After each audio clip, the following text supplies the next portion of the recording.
सासत में पोरल बजेरा कुदरा मोहनिया कहे या बनेरा कबले राखे जवानी के सच के। अरे बात सुन रहे कई मुर के लइकन से बच के ना तो मोह देही माटा हूँ मच के रहे भगुआ के लइकन से बच के ना तो मोह देही माटा हूँ मच के।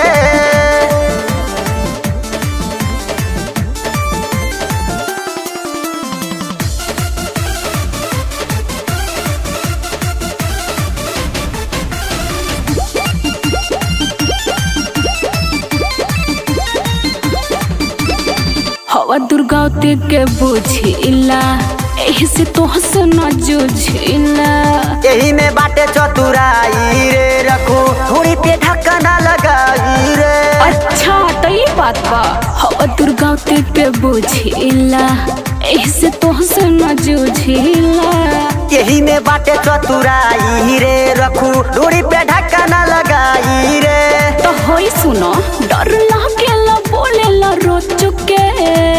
अरे तो हम सच बोलीला रहे कई मुर के लइकन से बच के ना तो मोह देही माटा हूँ मच के रहे भगुआ के लइकन से बच के ना तो मोह देही माटा हूँ मच के।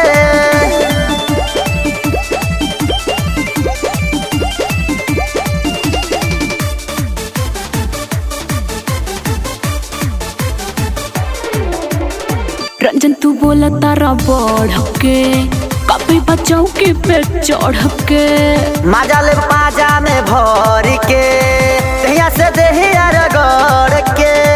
ढेर मत बोला रंजन तू बोला तारा बढ़ के कभी बचाओ के पे चढ़ के मजा ले पाजा में भर के तहिया से देही अरगड़ के।